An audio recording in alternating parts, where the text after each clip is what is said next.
जय हिंद दोस्तों, स्वागत है आपका अपने परिवार पे। मैं आदित्य आप सभी का तहे दिल से यहाँ स्वागत करता हूँ। आज की इस वीडियो में मैं आपको कंप्लीट डिटेल में बताने वाला हूँ कि आपका सीपीयू का स्ट्रेटजी क्या होगा। साथ में यहाँ पर एक एक चीज़ की सीपीयू का पेपर होता क्या है, कौन कौन से इनके अंदर पोस्ट होते हैं, उनकी सैलरी कितनी होती है, उनका पोस्टिंग कितना होता है, उसको क्वालिफाई करने के लिए कौन कौन से एग्ज़ाम हमें देने होते हैं, फिजिकल में हमें किन चीज़ों की रिक्वायरमेंट होती है, मेडिकल हमारा किन चीज़ों का होता है, कौन सा बच्चा इस फॉर्म को अप्लाई कर सकता है। एक एक बात हम डिटेल में पूरा आप लोगों के लिए लेकर आए हैं। फॉर्म भरने से लेके पोस्ट से लेकर मेरे भाई वैकेंसी से लेके सारी बातें एक एक पॉइंट हमने दिया है कि आपका फॉर्म भरने का जो एज है वो कहाँ कहाँ हो सकता है। बहुत इंपॉर्टेंट ये वीडियो आपके लिए होने वाली है। काफ़ी मेहनत की मैंने, कल रात से लेकर आज तक पूरी रात में सोया नहीं और ये सभी इन्फॉर्मेशंस को मैं कलेक्ट करता रहा। ठीक है, पेपर के ड्यूरेशन से लेके हर एक चीज़ बहुत ही डिटेल में बताया और लास्ट वाला तो सबसे ज़्यादा इंटरेस्टिंग है जिसका आप लोगों को रहता है। देखो, कट ऑफ भी है और सबसे ज़्यादा इंटरेस्टिंग रहता है कि भैया पैसा कितना मिलेगा, फ़ायदे क्या क्या होंगे। ठीक है, दिल्ली पुलिस में लगे तो रुतबा कितना होगा और बाकी सभी चीज़ें, तो एक एक पॉइंट हमने यहाँ पर जो है वो मेंशन किया हुआ है, लड़कियों के लिए भी लड़कों के लिए भी। तो इसीलिए इस वीडियो को शुरू से लेकर आप लोग लास्ट तक देखिएगा और इसका पूरा फ़ायदा उठाइएगा। ठीक है, चलिए आ जाइए। तो सबसे पहले मेरे भाई यहाँ बात करते हैं सीपीओ एसआई। ठीक है, अब ये सीपीओ का पेपर होता क्या है, तो सबसे पहले आपको बता दें तो एक तरीके से आप इसे दरोगा भर्ती भी कह सकते हैं। और इसमें जो है कंपटीशन थोड़ा कम है लेकिन सिलेक्शन की संभावना ज़्यादा है। वो भी हम आपको लास्ट में बताएंगे कि रीज़न उसका क्या है और क्या नहीं है। जैसे सीजल में क्या है मेरे भाई, तो सीजल में बहुत ज़्यादा लोग फॉर्म अप्लाई कर रहे होते हैं और वहाँ पर फिजिकल और मेडिकल जैसे कम स्टैंडर्ड होते हैं। फिजिकल तो बिल्कुल भी वहाँ बहुत सारे पोस्ट में नहीं होता। तो इसी वजह से वहाँ पर जो पढ़ाकू लड़के होते हैं, पढ़ाकू जो बच्चे होते हैं यहाँ पर, उनके सिलेक्शन की संभावना ज़्यादा होती है। यहाँ पर ऐसा है कि अगर आपको थोड़ा कम भी नॉलेज है, ठीक है, और अगर आप फिजिकली फिट हैं और फिजिकल क्लियर कर सकते हैं तो बड़े प्यार से बड़े आराम से आप दरोगा बन सकते हैं। खुद मेरे काफ़ी ऐसे स्टूडेंट हैं जिनका सीजल नहीं हो पाया लेकिन आज वो दिल्ली पुलिस में ऐसा ही बने बैठे हुए हैं। ठीक है, तो ये बहुत एक बड़ा फ़ायदा होता है। इसके बारे में बहुत कम लोग जानते हैं, तो ये आपके लिए जो है बहुत फ़ायदेमंद वीडियो होने वाली है। चलिए एक एक करके मेरे भाई शुरुआत करते हैं। जैसा कि मैंने आपको बताया कि ये दरोगा भर्ती है। अब दरोगा भर्ती है यहाँ पर, तो दरोगा मतलब आप सब इंस्पेक्टर कह सकते हैं। तो ये किन किन डिपार्टमेंट्स में होता है और इनके क्या बेनिफिट्स होते हैं। ठीक है, तो सबसे पहले देखो, एक दिल्ली पुलिस एसआई वो अलग है। जैसे आप बिहार एसआई देखते हैं, हरियाणा एसआई देखते हैं, पंजाब एसआई देखते हैं, तो दिल्ली पुलिस में जो सब इंस्पेक्टर की बहाली है वो सीपीओ के माध्यम से ही होती है।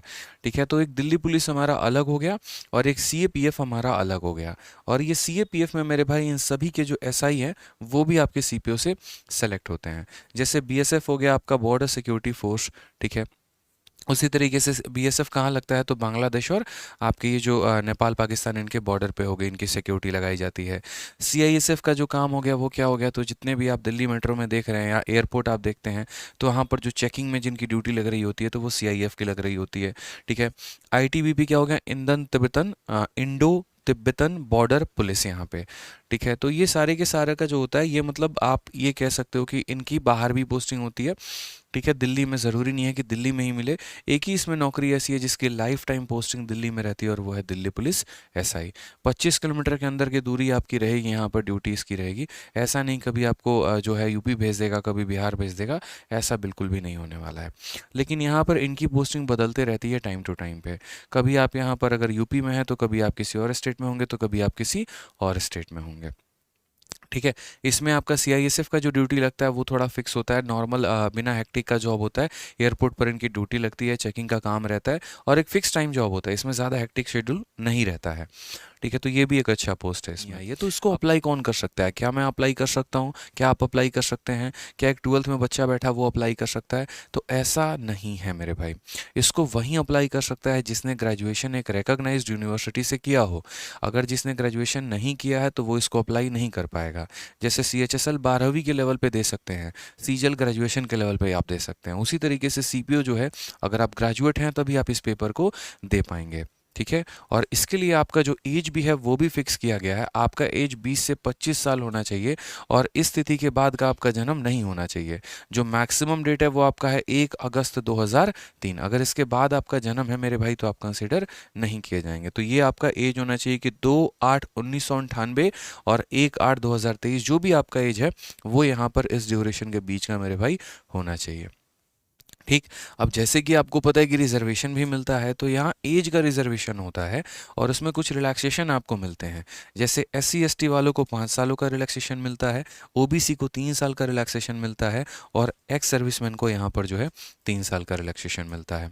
और भी काफ़ी सारे थे, लेकिन मेजरली इन 3 चीज़ों के बारे में बात होती है, इसलिए मैंने इन 3 के बारे में आपको बताया है।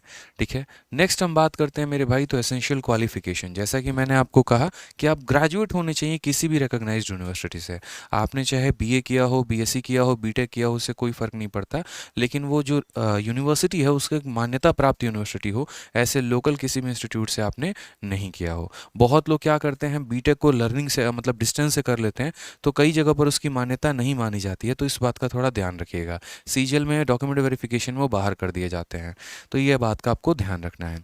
उसके अलावा बहुत लोग ऐसे भी होते हैं, सर हम थर्ड ईयर में हैं, हमारा एग्ज़ाम भी हो गया, रिजल्ट नहीं आया, तो क्या हम फॉर्म भर सकते हैं?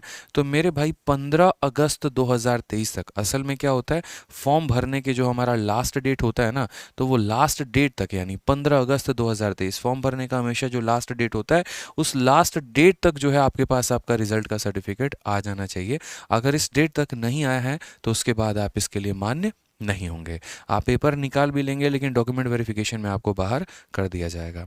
तो इस बात का आपको ध्यान रखना है। हर एक छोटी से छोटी जानकारी हम आपको इस वीडियो में बताते चलेंगे, इसलिए वीडियो को लाइक करते रहिए दोस्तों। ठीक है, हर एक पॉइंट की मैंने सोची यहाँ पर कि बच्चे को किस पॉइंट पे कन्फ्यूजन हो सकता है, कौन सा पॉइंट उसका अधूरा रह सकता है। इसके अलावा भी अगर आपका कोई डिटेल रहेगा बाकी, तो आप कमेंट बॉक्स में बता देना, मैं उसका आंसर दे दूंगा आप लोगों को। ठीक है, चलिए आ जाइए। तो जैसा कि एजुकेशनल क्वालिफिकेशन के बारे में बताया, अब एजुकेशनल क्वालिफिकेशन में आपने ये तो देख लिया कि ग्रेजुएट होना ज़रूरी है, लेकिन कुछ छोटी छोटी चीज़ें होती हैं जो बच्चे मिस आउट कर लेते हैं, वो आपको मिस नहीं करना है। जैसे अगर आपको दिल्ली पुलिस में सिलेक्शन चाहिए, तो दिल्ली पुलिस में सिलेक्शन के लिए मेरे भाई आपके पास ड्राइविंग लाइसेंस होना बहुत ज़रूरी है। बाद में कई लोगों के पास ये नहीं होता है, जुगाड़ करके अप्लाई कर रहे होते हैं, और एक आधा बच्चों का अप्लाई नहीं हो पाता है, जिसके चलते उनको ये नौकरी हाथ से निकल जाती है। तो सिर्फ दिल्ली पुलिस वाले पेपर के लिए आपके पास क्या बोला गया है कि एक वैलिड ड्राइविंग लाइसेंस होना चाहिए, LMV, लाइट मोटर व्हीकल। ठीक है, समझ में आ गया बात यहाँ पे, मतलब ट्रक व्रक का नहीं चाहिए भैया, नॉर्मल मोटरसाइकिल और कार का चाहिए, 2 व्हीलर एंड 4 व्हीलर। ठीक है, और ये सिर्फ दिल्ली पुलिस के लिए, बाकी किसी और के लिए नहीं। नेक्स्ट हम बात करते हैं, तो ये पेपर का जो एग्जामिनेशन होता है, तो अब तक आपने क्राइटेरिया जान लिया। अगर इन क्राइटेरिया में आप फिट बैठते हैं, अगर आपका ग्रेजुएशन हो गया है, आपका एज भी सही है मेरे भाई, 25 से ऊपर की उम्र के आप नहीं हैं, ठीक है, आपके पास ड्राइविंग लाइसेंस भी है और सब कुछ है, तो उसके बाद अब आ जाइए स्कीम ऑफ एग्जामिनेशन पे चलते हैं कि कितने चरण में आपका पेपर होता है, और जो भी पेपर होता है मेरे भाई, ठीक है, वो कितने नंबर का होता है, कौन कौन से सब्जेक्ट पूछे जाते हैं और उनकी कट ऑफ क्या होती है।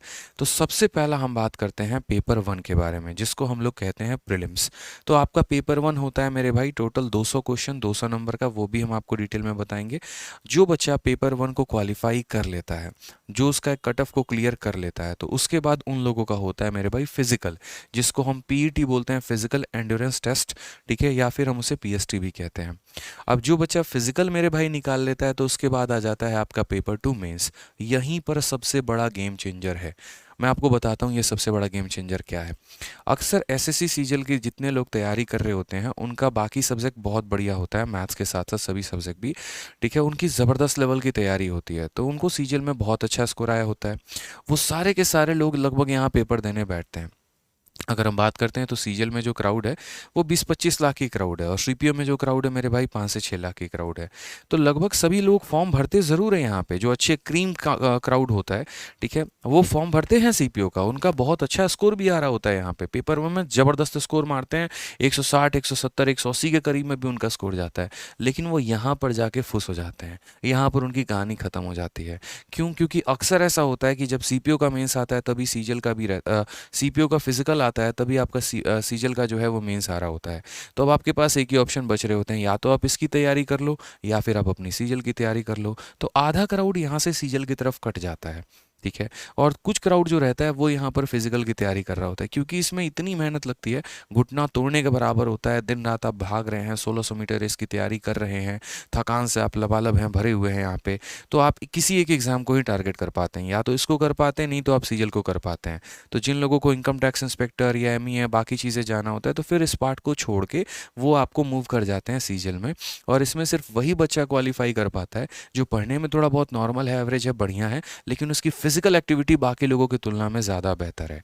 ठीक है, तो अगर आप फिजिकली फिट हैं, बहुत बढ़िया है मेरे भाई, भाग सकते हैं, शॉर्ट पुट कर फेंक सकते हैं, गोला जो हो गया, हाई जंप आप कर सकते हैं, तो यहाँ बाकी लोगों के रेस में निकल जाते हैं। तो जितने पढ़ाकू लोग हैं वो यहाँ पर लगभग यूँ समझ लीजिए कि आउट हो जाते हैं, जो टॉप स्कोरर्स होते हैं। ठीक है, उनसे फिजिकल की तैयारी इतनी हो नहीं पाती है, कुछ एक आधा एक्सेप्शन रहते हैं, वो कर सकते हैं। ठीक। अब फिजिकल के बाद मेरे भाई आ जाता है नेक्स्ट आपका पेपर टू मेंस। ये आपका सिर्फ और सिर्फ इंग्लिश का पेपर होता है, इसके बारे में भी हम डिटेल में बताएंगे। और उसके बाद आपका मेरिट बनता है, मेरिट आपका बनता है पेपर 1 पे और पेपर 2 पे।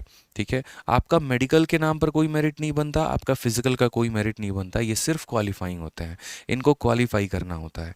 ठीक है, और इन दोनों के आधार पर मेरिट बनता है और उसके बाद आपके अलग अलग डिपार्टमेंट में मेरे भाई पोस्टिंग होती है। इस वाले पॉइंट में ज़्यादा फ़ायदा उन बच्चों को मिल पाता है जिन्होंने थोड़ी सी अच्छी तैयारी कर रखी है और फिजिकली फिट है, इसीलिए सीपीओ को एक गेम चेंजर भी माना जाता है, एक हिडन है मतलब। जैसे सिलेक्शन पोस्ट आपका हो गया, सीपीओ हो गया, इनमें क्या होता है कि थोड़ा कंपटीशन कम है लेकिन सिलेक्शन की संभावना ज़्यादा है, लड़कियों के लिए भी ये सबसे बड़ी बात हो जाती है। ठीक है, तो कई लोग जो सीजल के मारे हुए होते हैं, दुखी होते हैं, वहाँ पर वो सीपीओ में ट्राई करें, क्या पता आपकी किस्मत यहाँ चमक सकती है। ठीक है, तो सबसे पहले पेपर 1 की बात करते हैं। तो पेपर 1 में मेरे भाई जिस तरीके से आपका सीजीएल, सीएचएसएल, एमटीएस में 4 सब्जेक्ट होते हैं, तो यहाँ पर भी वही 4 सब्जेक्ट होता है। पहला हो गया आपका रीजनिंग, दूसरा हो गया आपका जीएस, तीसरा हो गया आपका मैथ्स, चौथा हो गया आपका इंग्लिश मेरे भाई। इनमें जो सवाल पूछे जाते हैं वो डबल होता है, जैसे सीजीएल में, सीएचएसएल में, एमटीएस में 25-25-25 सवाल पूछे जाते हैं, इसमें आपका 50-50-50-50 सवाल पूछा जाता है। हर सवाल जो होता है वो एक एक नंबर का होता है और आपको टोटल जो है 200 सवाल हो गए, 200 नंबर का पेपर हो गया और ड्यूरेशन भी आपका 2 घंटे का होता है। ये पेपर आपका ऑनलाइन होता है कंप्यूटर पे और ये ऑब्जेक्टिव होता है, सब्जेक्टिव नहीं होता।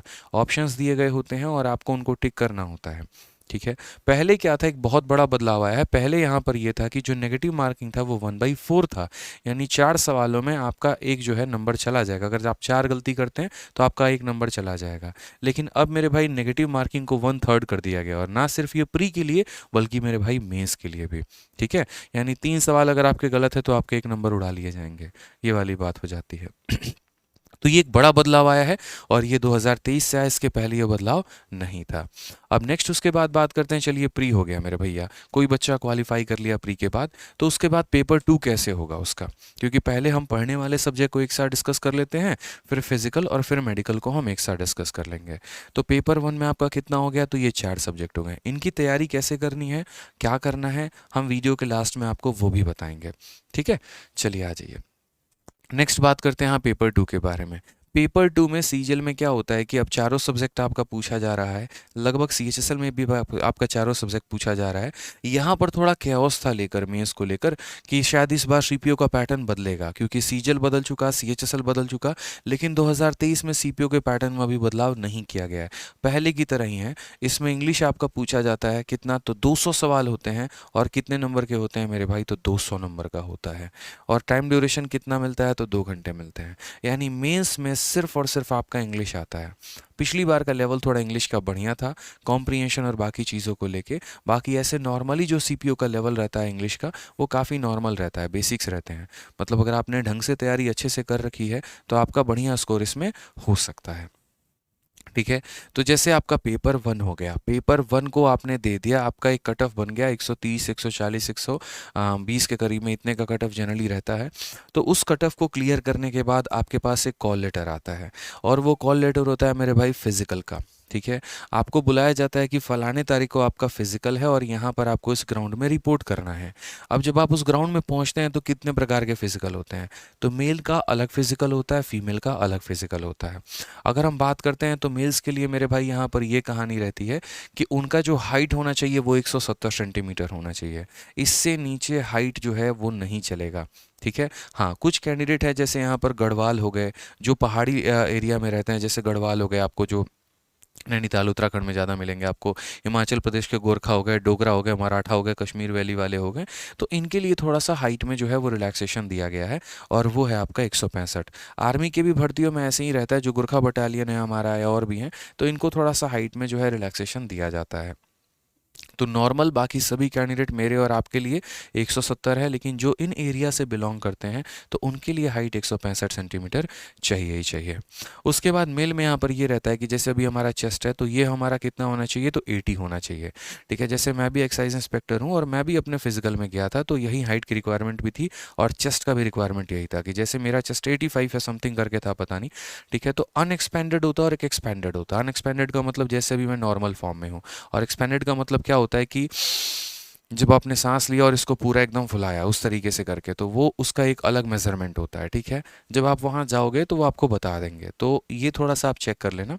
ठीक है, तो अनएक्सपेंडेड आपका हो गया 80 और एक्सपैंड करके आपका आता है 85। ये मेल के लिए रिक्वायरमेंट होती है।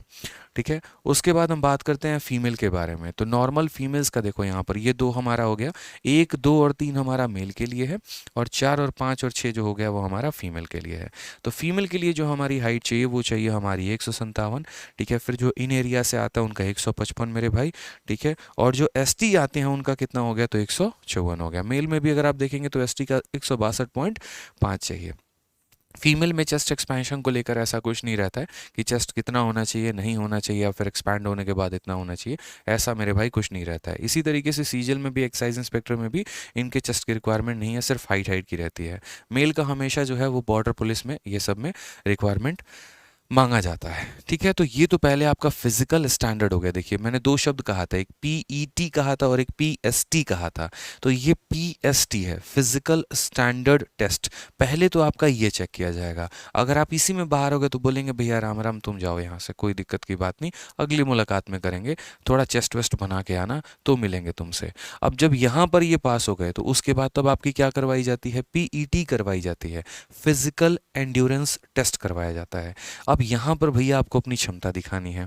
जैसे ये मेल लोगों के लिए क्या है, तो पहले तुमको भगाएगा 100 मीटर। चल भाई भाग, यहाँ पे भाग मिल्खा भाग की तरह पूरा का पूरा, तो 16 सेकंड में आपको ये पार करना है। ठीक है, और 16 सेकंड में अगर आप इसको क्लियर कर लेते हो तो फिर उसके बाद आपका होता है 1600 मीटर का। अब ये 1600 मीटर या तो एक सिंगल ट्रैक मिलेगा, हालांकि ऐसा नहीं होता, जनरली 400 मीटर के 4 राउंड आपसे लगवाए जाते हैं। इसलिए आप कहीं पर फिजिकल की किसी कोचिंग इंस्टीट्यूट में भी तैयारी करते हो तो वो भी आपको इसी तरीके से प्रैक्टिस करवाते हैं, 400 के 4 चक्कर। ठीक है, और उसको लगाना होता है 6.5 मिनट के अंदर में। अक्सर लोगों की जो टाइमिंग आती है 7.5-8 मिनट तक की आती है। तो इसके लिए तैयारी करने के लिए कम से कम 2 महीने का वक्त आपको चाहिए होता है। ठीक है, 2 महीने पहले ही आप इसकी तैयारी शुरू कर दो तो शायद अपने टाइमिंग को आप 6.5 मिनट में लेकर आ पाओगे, क्योंकि इस पूरे फिजिकल में अगर सबसे ज़्यादा टफ है तो यही है। ठीक है, गोला हर कोई फेंक पाता है, हाई जंप हो जाता है, सब कुछ हो जाता है मेरे भाई, ये नहीं हो पाता है। 1.6 किलोमीटर का रेस 6.5 मिनट में नहीं हो पाता है। कई बच्चों की तो मैंने ऐसी भी देखी है जो हमारे इंस्टीट्यूट में थे, 5.5 मिनट की टाइमिंग आ रही थी, लेकिन वहाँ जाने के बाद मेरे भाई हालत ख़राब हो जाती है। ठीक है, तो जिस दिन आपका फिजिकल हो उस दिन बढ़िया से थोड़ा बनाना शेक पी के जाओ, अपने पास ग्लूकोज रखो, रेड बुल की बोतल रखो। ठीक है, और फालतू का नशा मत लो। कई लोग यहाँ इंजेक्शंस लेके जाते हैं, नशा लेके जाते हैं, तो उनको वहीं से डिबार कर दिया जाता है। ठीक है, अलग ही तरह का नशा लेंगे, भागने के लिए अपने आप को सुन करके जाएंगे, तो वो सबसे बड़ी गलती होती है। शायद हो सके तो एसएससी आपको हमेशा फ्यूचर के लिए भी डिबार कर सकती है। ठीक है, तो अपने आप को ऐसे फिजिकली प्रिपेयर करो, ना कि नशीले पदार्थ के आधार पर अपने आप को यहाँ प्रिपेयर करो उस दिन के लिए। ठीक है, नेक्स्ट हमारा हो जाता है लॉन्ग जंप, जो कि होता है आपका 3.65 मीटर का, यानी लंबा आपको इतना कूदना है। इसके आगे भी कूदोगे तो कोई दिक्कत नहीं, कोई तुमको एक्स्ट्रा मार्क्स नहीं मिलने वाला है, बस ये क्वालिफाइंग है। ठीक है, हाई जंप भी होता है आपका, पोल लगा के इतना मीटर 1.2 मीटर का हाई जंप करना होता है।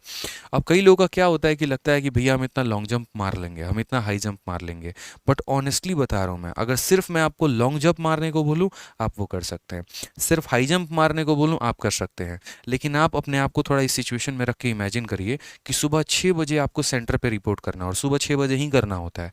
अब 6 बजे में सबसे पहला इवेंट आप क्या भागे, 100 मीटर। उसके बाद आपको क्या भगा दिया गया, 1600 मीटर। ठीक है, और लगातार ये काम कराया जा रहा है 10-10-15 मिनट के अंतराल पे। ये घुटना इतना बैठ जाता है ना, ये एक तरीके से अपने आप को इतना मेरे भाई रोक लेता है कि उसके बाद बहुत लोगों से ये हाई जंप हो ही नहीं पाता। इसीलिए इनके 3-3 अटेम्प्ट दिए जाते हैं कि 3 अटेम्प्ट में आपको ये करना है या 3 अटेम्प्ट में आपको ये करना है। हाई जंप में अगर आपका पोल थोड़ा भी टच हो रहा है तो आपको वहीं से भगा दिया जाएगा। ठीक है, तो थोड़ा सा जो ये स्टैंडर्ड हमेशा बोलते हैं ना, इससे एक ऊपर लेवल की तैयारी करना। 1.2 है तो 1.5 की तैयारी करना, ताकि वहां पर थोड़ा तुम्हारा पैर दब भी जाए तो कोई दिक्कत की बात नहीं आए। और उसके बाद होता है शॉर्ट पुट। इसमें बहुत रेयर केस में ही कोई रहता है, लगभग इतना है जो 16 LBS का है गोला होता है, इसको हर कोई फेंक सकता है, इसमें कोई दिक्कत की बात नहीं, हम नहीं फेंके हैं, ठीक है, हमें पता है यहाँ पे। ठीक। फीमेल का थोड़ा सा यहाँ रिलैक्सेशन मिल जाता है भाई, जहाँ इनको 100 मीटर 16 सेकंड में भागना है तो इनको थोड़ा 18 सेकंड में भागना होता है। यहाँ पर इन्हें 1600 मीटर भागना होता है तो इन्हें 800 मीटर भागना होता है। इनका लॉन्ग जंप 3.65 मीटर का होता है तो इनका 2.7 मीटर का होता है। यहाँ इनका शॉर्ट पुट इनका हाई जंप जो रहता है वो 1.2 मीटर का रहता है तो इनका हाई जंप 0.9 मीटर का रहता है। इन्हें शॉर्ट पुट नहीं फेंकना होता, ठीक है, ध्यान रखेंगे इस बात को लेके। पता चले प्रैक्टिस किए जा रहे हैं यहाँ पे, किसी का सर फोड़ दिए उठा के, तो वो काम नहीं करना है, ठीक है। अब नेक्स्ट आता है, वो आता है इसका मेडिकल टेस्ट मेरे भाई। मेडिकल में थोड़ा सा आपको चंद बातों का ध्यान रखना है। पहली बात, अगर किसी को कलर ब्लाइंडनेस है तो यहाँ भी और सीजल में एक्साइज इंस्पेक्टर में भी आपको दोनों जगह भगा दिया जाएगा, ठीक है। कलर ब्लाइंडनेस वाला आता है, कई लोग रट के चले जाते हैं पूरा का पूरा बुकलेट मेरे भाई, तो ऐसी गलती भी मत करना। बहुत लोग जुगाड़ू होते हैं कि जहाँ पर उनका मेडिकल है उस अस्पताल में कौन सी बुकलेट चल रही है उसको पूरा रट लेंगे, तो ये फेल हो जाता है टेक्निक। ऐसा नहीं करे तो बेहतर है। अगर कलर ब्लाइंडनेस है तो अपने आप की किस्मत कहीं और आजमाएं, ठीक है। ऐसी गलती काम ना करें, नहीं तो पता चले यहाँ से एसएससी में भी डिबेर हो जाएंगे। जो आई विजन होना चाहिए वो 6/6 होना चाहिए। सारी बातें हमने आपको लिखी हुई है यहाँ पे, ठीक है। आई साइड जो होगा वो 6/6 होगा करके, ठीक है। उसके बाद ये नॉकनीज जो है, ये नॉकनीज नहीं होना चाहिए, फ्लैट फुट नहीं होना चाहिए। फ्लैट फुट नॉकनीज क्या होता है? नॉकनीज का मतलब दोनों घुटना सटा हुआ। उससे क्या होता है कि जब आप भागते हो ना तो आप खुद में गिर जाते हो, ठीक है। तो पुलिस की नौकरी हो गई, आर्मी की नौकरी हो गई, उसमें ये नॉकनीज वालों को पहले बाहर कर दिया जाता है, ठीक है। क्योंकि पता चले चोर को पकड़ने गए, खुद ही गिर गए वहीं पे, तो कैसे पकड़ पाएंगे भाई ये। फ्लैट फुट की भी थोड़ी सी वही कहानी है। फ्लैट फुट मतलब एकदम चपटा, गड्ढा ही नहीं है पैर में, एकदम किताब की तरह समतल है आपका पैर, तो वो आपको चलने में ग्रिप नहीं देता है, ठीक है। तो इसीलिए इन चीज़ों को जो है मतलब जिनके साथ भी ये इश्यूज होते हैं तो उनको सरकारी नौकरी में नहीं एंट्रेंस दी जाती है, ठीक है। बाकी एक बार डिटेल में आप लोग देख लेंगे, पता कर लेंगे किसी बच्चे को है तो नहीं। अगर आसपास आपके कोई कोचिंग इंस्टीट्यूट है जो फिजिकल की तैयारी कराती है तो वहाँ के किसी अच्छे टीचर से संपर्क करके अपनी सभी स्टैंडर्ड्स को देख लेंगे। पता चले 2 महीना फिजिकल की तैयारी किए और जाके जो है यहाँ पर फ्लैट फुट के चलते आपको बाहर कर दिया गया, तो कोई फ़ायदा मेरे भाई नहीं होता है। एक थोड़ा सा नया यहाँ पर केस बड़ा जाहिर है और वो है हमारा टैटू के बारे में, कि टैटू की कहानी क्या है। तो टैटू का पूरा हमने आपको दे रखा है कि टैटू डिपिक्टिंग रिलीजियस सिंबल और figure and the name as followed in Indian army are permitted. पहले टैटू को परमिट नहीं किया जाता था, लेकिन अब आपका टैटू जो है वो मेरे भाई परमिटेड है, ठीक है। और वो भी पर्टिकुलर किसी किसी सेक्शंस को लेके। मेरा मानना तो ये है कि अगर आपकी सरकारी नौकरी जब तक नहीं लगती है तब तक आप अपने बॉडी पे कोई टैटू नहीं करवाएं तो बेहतर है, ठीक है। ज़िंदगी में कुछ हासिल करना सबसे बड़ी बात है और शो ऑफ तो बाद में हम करते रहेंगे यार, ठीक है। तो यहाँ पर अपने आप को जॉन सीना और बाकी चीज़ें मेरे भाई नहीं बननी है, कोई दिक्कत की बात नहीं है। अगर कुछ है तो बड़ा सिंपल सा जो है अपना रखना है ताकि वो परमिट हो पाए, ठीक है ना। चलिए आ जाइए, नेक्स्ट हम बात करते हैं यहाँ पर वैकेंसी को लेकर। ये बड़ा है कि चलो सर देख लिया रिक्वायरमेंट्स क्या क्या हैं, सब बढ़िया है, तैयारी में भी हम जुट गए। कट ऑफ कितनी जाती है, कितने नंबर लाने पे हमारा सिलेक्शन हो जाएगा और कितने महीने पहले अगर हम तैयारी करेंगे तो हम यहाँ पर सब इंस्पेक्टर लग पाएंगे। तो सबसे पहले हम आपको ईयर वाइज बताते हैं। 2019, ज़्यादा इसके पीछे हम नहीं गए, ठीक है। टीसीएस आपका 2018 के बाद आया है तो उसी के बाद से हमने रिपोर्ट उठाया। तो सबसे पहले 2019, 2020 और उसके बाद 21 में वैकेंसी नहीं आई थी। 21 और 22 की मिला के इकट्ठा आपको 4300 वैकेंसी दे दी गई। जनरली सीपीओ में जो आपका वैकेंसी रहता है वो 2-2.5 हज़ार के करीब में रहता है। 2019 में आपका 2726 था, ये एक बहुत बड़ी वैकेंसी थी। रीज़न मेरे भाई चुनाव था। आपको पता है 2014 में चुनाव हुआ था, 2019 में चुनाव हुआ था, और 2019 में जब मोदी गवर्नमेंट ने चुनाव करवाया था तो दिल्ली में सिक्योरिटी की बहुत ज़्यादा आवश्यकता थी। इसी वजह से इस पर्टिकुलर 2726 में दिल्ली पुलिस की वैकेंसी सबसे ज़्यादा थी। लेकिन थोड़ा ऐसा हुआ कहानी कि इनका ज्वाइनिंग लेटर आते आते चुनाव की सारी प्रक्रिया मेरे भाई खत्म ही हो गई थी। तो चुनाव के चलते ये वैकेंसी बहुत ज़्यादा थी। आपको भी पता है कि चुनाव आता है तो वैकेंसी आती ही आती है। उसके बाद आपका 2020 में अचानक से 1564 के करीब में वैकेंसी आई। 21 में तो वैकेंसी आया ही नहीं और 22 में मिला के टोटल 4300 के करीब में वैकेंसी मेरे भाई दे दी गई, ठीक है। अक्सर थोड़ा सा ट्विस्ट यहाँ रहता है, प्री की जब हम बात करते हैं तो फीमेल कैंडिडेट का जो कट ऑफ होता है वो मेल से ज़्यादा होता है। अगर आप देखेंगे प्री में तो फीमेल का 104 है तो मेल का 101 है। 100 पहले क्या होता था, 90 नंबर पे भी कट ऑफ जाती थी। अगर आप 2016 का पेपर देखोगे ना, 2016 में 90 नंबर कट ऑफ गया है, ठीक है, 95 नंबर कट ऑफ गया है, समझिए इस बात को। अब धीरे धीरे कट ऑफ बढ़ना शुरू हो गया। जैसे आप देखेंगे तो यहाँ 104 है, वही 2020 में फीमेल का 118 तो मेल का 114 है, और वहीं 2022 में आप देखेंगे तो 126 से 115 है। ठीक है, तो कट ऑफ को आप देख रहे हैं तो निरंतर आपका कट ऑफ जो है वो बढ़ता ही चला गया है, क्योंकि कंपटीशन आपका डे बाई डे इंक्रीज हो रहा है। तो प्री में क्या होता है, महिलाओं की कट ऑफ ज़्यादा रहती है और मेल का आपका जो कट ऑफ रहता है वो मेरे भाई कम रहता है। ठीक है, ये आपका प्री का पेपर का हो गया। वैसे ही आपका मेंस का भी होता है। मेंस में अगर आप देखेंगे यहाँ पर, तो मेंस में जो मेडिकल के लिए कट ऑफ चाहिए होता है वो 205 नंबर पर इनका कट ऑफ है, इनका 153 पे लगेगा। 279 पे इनका है 250, 288 पे इनका लगा है, तो यहाँ मेल का हो गया मेरे भाई 252, क्योंकि कोशिश होती है यहाँ पर ज़्यादा से ज़्यादा मेल्स को अपने आप को मेरे भाई जो है वो भर्ती में रखने की। ठीक है, अब उसके बाद होता है कि चलो हमने आपने यहाँ पर जो है मेडिकल के लिए मेंस भी क्वालिफाई कर लिया। देखो, प्री क्वालिफाई करते हो तो फिजिकल के लिए क्लियर करते हो, फिर फिजिकल हो जाता है तो मेंस देते हो, और फिर मेंस हो जाता है तो तुम्हारा मेडिकल होता है। अब जब मेडिकल हो जाएगा, एकदम फिट फाट होकर अपने घर पे बैठे हो, डॉक्यूमेंट वेरिफिकेशन करा के बैठे हो, तो तुम्हारी मेरिट बनती है, और मेरिट बनती है पेपर 1 और पेपर 2 के आधार पर। ठीक है, यानी प्री के पेपर पे और मेंस के पेपर में, और उसमें अलग अलग पोस्ट हैं, जैसे दिल्ली पुलिस SI अलग है, CRPF अलग है, SSB अलग है, ITBP अलग है, तो हर पोस्ट का अलग अलग मेरे भाई कट ऑफ जाता है। जो सबसे ज़्यादा डिमांड में रहता है ना, वो आपका दिल्ली पुलिस SI ही रहता है। ठीक है, तो आपके लिए मैंने यहाँ पर लिख दिया। जैसे सबसे पहले 2019 में अगर हम बात करें, अब फाइनल में आते आते कहानी पलट जाती है, तख्ता पलट जाता है। जहाँ पर यहाँ फीमेल का कट ऑफ बहुत ज़्यादा जा रहा था मेल से, तो फाइनल तक आते आते मेल का कट ऑफ जो होता है वो ज़्यादा हो जाता है। तो आप यहाँ देखेंगे तो जैसे मेल का दिल्ली पुलिस SI में कट ऑफ 323 था, तो फीमेल का 302 था। CRPF SI में इनका 261 था, तो इनका 268 था।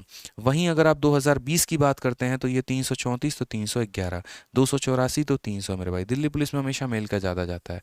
बोलोगे सर आपने यहाँ क्यों नहीं कुछ लिखा है? इसीलिए क्योंकि अभी इनका मेंस का पेपर हुआ है, लेकिन अभी इनका मेरिट नहीं बना है, 2022 का भी फाइनल रिजल्ट नहीं आया है, इसीलिए यहाँ पर पूरा का पूरा कॉलम जो है वो आपका खाली है। ठीक है, अब आपने मान लीजिए कट ऑफ आपका हो गया, आप दिल्ली पुलिस में सिलेक्शन ले लिए, तो भाई कोई भी चीज़ मैं हमेशा कहता हूँ कि भाई कुछ चीज़ें तो हमें मोटिवेट करें जिससे हम लाइफ में आगे बढ़ें। ठीक है, वो मोटिवेशन हमारा क्या है, क्यों हम दिल्ली पुलिस की ही नौकरी करें, क्या फ़ायदे हैं। ठीक है, ये अक्सर मन में आप लोगों का रहता है कि सर एक्स्ट्रा बेनिफिट्स क्या मिलते हैं CPO में, सभी पोस्ट में क्या क्या फ़ायदे हैं, पैसा कितना मिलता है, सैलरी कितनी मिलती है, गाड़ी वाड़ी मिलता है कि नहीं मिलता है, बंगला मिलता है कि नहीं मिलता है, सारी बातें एक एक करके। सबसे पहला पॉइंट पढ़िए आपको 4200 ग्रेड पे, सीजल में आपका जो है सबसे पहला ग्रेड पे 4800 है, जो डबल AO का पोस्ट है। इनकम टैक्स और बाकी चीज़ें 4600 ग्रेड पे है 7th पे कमीशन के बाद, और उसके बाद आपका जो CPO है वो 4200 ग्रेड पे की नौकरी है, जहाँ पर आपकी सैलरी जो है 40,000 से लेकर 70,000 के बीच में मेरे भाई होती है। वो भी डिपेंड करता है कि कौन सा शहर है, कैसा है, और आपका कहाँ पोस्टिंग आपको दिया गया है। ठीक है, उसके बाद आपको डियरेंस अलाउंस मिलता है। डियरेंस अलाउंस का मतलब क्या होता है, महंगाई भत्ता, कि अगर महंगाई बढ़ेगी तो आपकी तनख्वाह भी बढ़ेगी। ऐसा नहीं है कि चीनी बहुत महंगा हो गया, पेट्रोल बहुत महंगा हो गया और सरकार आपको उतना ही सैलरी दे रही है, ये ऐसा नहीं होता मेरे भाई। सरकारी नौकरी में प्रमोशन जो होता है वो इन्हीं चीज़ों को लेकर होता है, मतलब ये सैलरी का प्रमोशन है और पोस्ट का प्रमोशन जो होता है वो अलग होता है। तो अगर महंगाई बढ़ती है तो उसका डियरेंस अलाउंस आपको मिलता है, जिसको हम महंगाई भत्ता बोलते हैं। नेक्स्ट होता है मेरे भाई HRA, हाउस रेंट अलाउंस। ठीक है, हाउस रेंट अलाउंस, अब ये भी अलग अलग होता है, डिपेंड करता है किस तरह की सिटी है, X city, Y city, Z city. जैसे मान लीजिए कि नॉर्मल एक बिहार का छोटा सा डिस्ट्रिक्ट है या कोई छोटा सा एरिया है जहाँ पर आपकी पोस्टिंग है, तो आपको उसको X में माना जाएगा और उसका जो रहता है वो 8% के करीब में रहता है, सॉरी Z में। लेकिन अगर आप मान लीजिए कि वहीं थोड़ा मेट्रोपॉलिटन सिटी में है, तो आपका जो हाउस रेंट अलाउंस है वो ज़्यादा मिलेगा, क्योंकि आपको भी पता है कि जो मेट्रो वाले सिटीज़ होते हैं तो वहाँ पर किराया ज़्यादा होता है। ठीक है, अब वहाँ पर कोई भाई अपने आप को कैसे सर्वाइव करे, तो उसके लिए सरकार खुद बोलती है कि शहर महंगा है तो तुम्हें किराया भी हम ज़्यादा देंगे बाकी लोगों की तुलना में।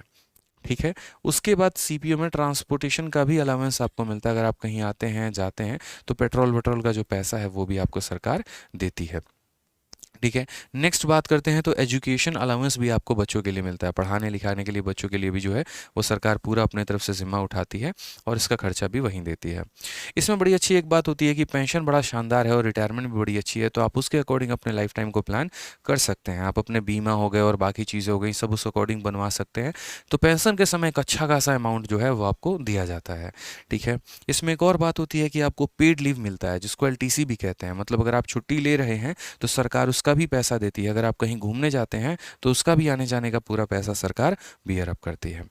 ठीक है। बाकी आपको पता ही है कि जितने भी यूनिफॉर्म पोस्ट वाले होते हैं तो साल में 2 बार आपको जो है उसका पैसा दिया जाता है, एक गर्मी के कपड़े का और एक सर्दी के कपड़े का। गर्मी के कपड़े का कपड़ा और जूता वूता मिला के 10-12 हज़ार के करीब में वो पेमेंट आता है, और उसके बाद ठंडी का मेरे भाई वो अलग पेमेंट आता है। अब चाहे आप उसका ड्रेस बनवाओ ना बनवाओ वो आपकी इच्छा है, लेकिन सरकार इसको 2 बार साल में पैसे ज़रूर देती है। ठीक है। नेक्स्ट बात करते हैं मेरे भाई पावर के बारे में। तो पावर देखिए जनरली इसमें डीपीएसआई के पोस्ट में ही ज़्यादा होता है। बड़ी पावरफुल पोस्ट है, बड़ी ज़बरदस्त पोस्ट है मेरे भाई। ठीक है। इसमें अगर हम बात करें तो सबसे पहला क्या है कि वेरी पावरफुल जॉब। रीज़न हम आपको बताते हैं। आप जो दिल्ली पुलिस आती है वो मेरे भाई सेंटर में आती है। बाकी सभी जो पुलिस हो गया ना वो सरकार सेंटर गवर्नमेंट स्टेट गवर्नमेंट के अधीन आती है।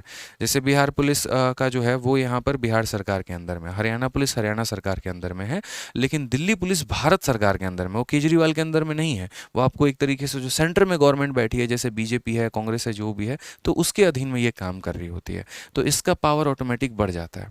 कई ऐसे केसेस को सॉल्व करने के लिए अलग अलग स्टेट में भी जाते हैं, तो वहाँ पर अगर एक नॉर्मल थाने का आपका एसआई है और दिल्ली पुलिस का एसआई है तो इसकी वैल्यू थोड़ी ज़्यादा रहती है, क्योंकि सीधा सेंटर के द्वारा भेजा गया होता है।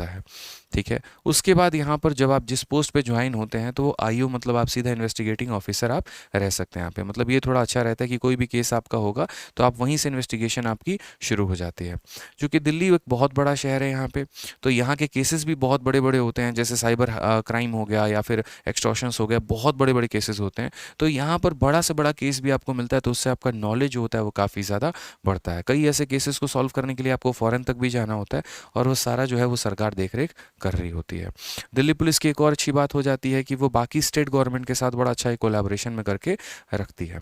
और सबसे अच्छी बात एक और होती है यहाँ पर कि इनका कोलैबोरेशन आपका एनआईए के साथ, नेशनल इन्वेस्टिगेशन एजेंसी आईबी के साथ और बाकी सभी के साथ जो है वो रहता है कि इनके टच में ये रहते हैं, तो इनसे इन्फॉर्मेशंस और लीड इनको मिलते रहते हैं। लेकिन बाकी स्टेट की पुलिस थोड़ा यहाँ पर पीछे हो जाती है, वो अपने थाने के बाहर बहुत ज़्यादा काम नहीं कर पाती है, लेकिन यहाँ पर आपको बहुत पर्क्स मिल रहे होते हैं।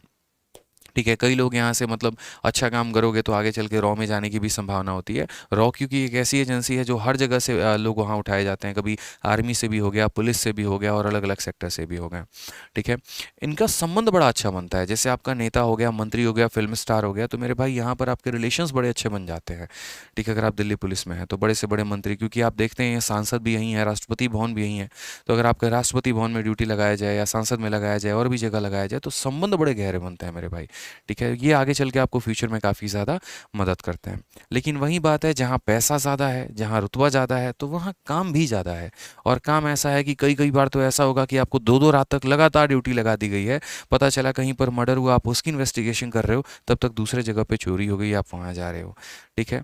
तो ये मेरे भाई थोड़ा वर्कलोड ज़्यादा रहता है, आने जाने का कोई फिक्स शेड्यूल नहीं होता। जब ऊपर से फ़ोन आ गया, प्रेशर आ गया, तब आपको थाना तुरंत ही भागना होगा, वो वाली बात हो जाती है। इसका जो सबसे बड़ा फ़ायदा है वो ये है कि इसकी पोस्टिंग लाइफ टाइम आपको दिल्ली मिलती है और आपको दिल्ली से बाहर जाने की आवश्यकता नहीं है। ठीक है। आपको ये नहीं कि यूपी भेज दिया जाएगा, बिहार भेज दिया जाएगा, जाओ 1 महीना गुजार के आओ, वहाँ पे पॉसिबल नहीं है। आपको लाइफ टाइम जो पोस्टिंग मिलेगी वो दिल्ली में मिलेगी। ठीक है। नेक्स्ट जो लास्ट होगा मेरे भाई यहाँ पर वो ये होता है कि आपका, हाँ, प्रमोशन की बात करें तो बड़ा अच्छा प्रमोशन रहता है, टाइमली प्रमोशन होता है, कोई दिक्कत की बात नहीं है। और एक टाइम पर प्रमोशन होते होते एक अच्छे लेवल पे आप पहुंच भी जाते हैं और एक अच्छी ग्रेड पे भी आपकी हो जाती है। ठीक है। तो ये बड़ा शानदार पोस्ट होता है आपका दिल्ली पुलिस का, इसीलिए इसकी कटअप भी बहुत ज़्यादा जाती है। अब आपने कहा कि सर सीपीयू की हमने सारी जानकारी प्राप्त कर ली, लेकिन इसकी तैयारी कैसे करें, किस तरीके से इसके बारे में हम पढ़े और क्या पढ़े। तो सबसे पहले मैं आपको बता देता हूँ, मैंने खुद सीपीयू का पेपर निकाला हुआ है और हमने उसको छोड़ा भी है। ठीक है। हमारा जो सिलेक्शन है वो सीजीएल में एक्साइज इंस्पेक्टर पे हुआ, सीएचएसएल में ऑल इंडिया रैंक 114 भी आया हमारा। आज हमारे काफ़ी बच्चों का सिलेक्शन ऑल ओवर दिल्ली में जो अलग अलग थाने में मौजूद हैं। इनफैक्ट आपके प्रशांत सर खुद दिल्ली पुलिस एसआई में 1 साल की सर्विस कर चुके हैं। ठीक है। और राइट नाउ वो भी अभी लीव लेके पढ़ाते हैं। तो हम बात करें यहाँ पर तो इसको क्रैक करना बड़ा आसान है, चंद सिलेबस का पार्ट है, उसको आप अच्छे तरीके से मेरे भाई कंप्लीट करो, दैट्स इनफ। उसके लिए आपको क्या करना होगा तो देखिए, मैथ्स में मैं आपको सिंपल एक बात बोलूँगा कि मेरा एक बैच है रिकॉर्डेड बैच, आप उसको लीजिए और उसको कंप्लीट करिए। ठीक है। क्योंकि और ये मेरा मैथ्स का रिकॉर्डेड बैच है जो आपको मिलता है आरजी विक्रमजीत एप्लीकेशन पे। इस एप्लीकेशन को डाउनलोड करिएगा और यहाँ से आप इस मैथ्स के रिकॉर्डेड बैच को लेकर अपना पूरा सीपीयू का सिलेबस कंप्लीट कर सकते हैं। Complete arithmetic, complete advance, complete D DI एक एक बात जो आपके CPO में पूछा गया है विथ टैग डालकर हमने इस बैच में पूरा का पूरा पढ़ाया है। एक एक बातों को बड़े जेन्युइन तरीके से समझाया है। इसमें हमने जितनी आपको शीट दी है आपको उतना लगाना है और इसके अलावा आपको कुछ और करने की आवश्यकता नहीं है मेरे भाई। बस काफ़ी है अपने आप में इतना, इससे बाहर आपको कुछ भी नहीं जाना। जितने कंसेप्ट हमने आपको बताए हैं पूरा फोड़ दीजिएगा। इसकी फ़ीस भी काफ़ी कम है और वैलिडिटी भी आपकी लाइफ टाइम है। फ़ीस 699 रुपये है और वैलिडिटी आपकी लाइफ टाइम है। आप इस बैच को किसी भी भारत के वनडे कॉम्पिटिटिव एग्जाम के लिए लेके मेरे भाई फ़ायदा उठा सकते हैं। ना सिर्फ ये CPO में बल्कि आपको आने वाले हर एग्जाम्स में फ़ायदा पूरा पहुंचाएगा और वैलिडिटी भी इसकी लाइफ टाइम होती है। ठीक है, जिस तरीके से मेरा मैथ्स का रिकॉर्डेड बैच है वैसे ही रीजनिंग को कंप्लीट करने के लिए आप रीजनिंग का रिकॉर्डेड बैच विक्रमजीत सर का ले सकते हैं, जिसमें उन्होंने कंप्लीट रीजनिंग जो है आपको CPO के लिए पढ़ा रखा है। और इंग्लिश में आपको प्रशांत सर का ले सकते हैं।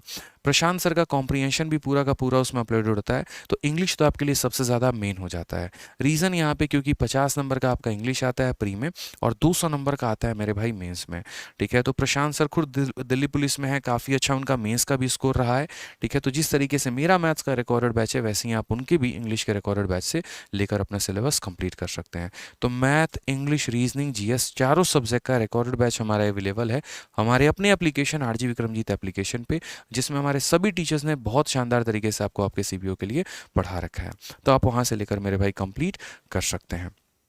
ठीक है, उम्मीद करते हैं कि इस वीडियो में हमने आपको पूरी की पूरी जानकारी दी होगी और कहीं एक कसर पर भी जो है आपको नहीं छोड़ा होगा। इसके अलावा किसी भी भाई का कोई भी डाउट रहता है तो इस कमेंट बॉक्स में आप ज़रूर बता देना, मैं पर्सनली आप लोगों के हर एक कमेंट का रिप्लाई कर दूंगा। अगर आपको वीडियो अच्छी लगी, जानकारी मिली, आप सेटिस्फाई हुए तो चैनल को सब्सक्राइब और वीडियो को लाइक ज़रूर कर दीजिएगा और आगे लोगों तक भी अपने शेयर ज़रूर करिएगा। ठीक है, तो मिलते हैं अगले वीडियो में। मन लगाकर तैयारी करिए, मेरी पूरी शुभकामनाएं आप लोगों के साथ हैं और हमेशा एक बात कहता हूँ कि सिलेक्टेड हैं, सिलेक्शन दिलाएंगे, इंस्पेक्टर है, इंस्पेक्टर बनाएंगे। बढ़िया तरीके से मेहनत करिए, बाकी आपका बड़ा भाई आपके लिए खड़ा है। चलिए, बहुत बहुत धन्यवाद।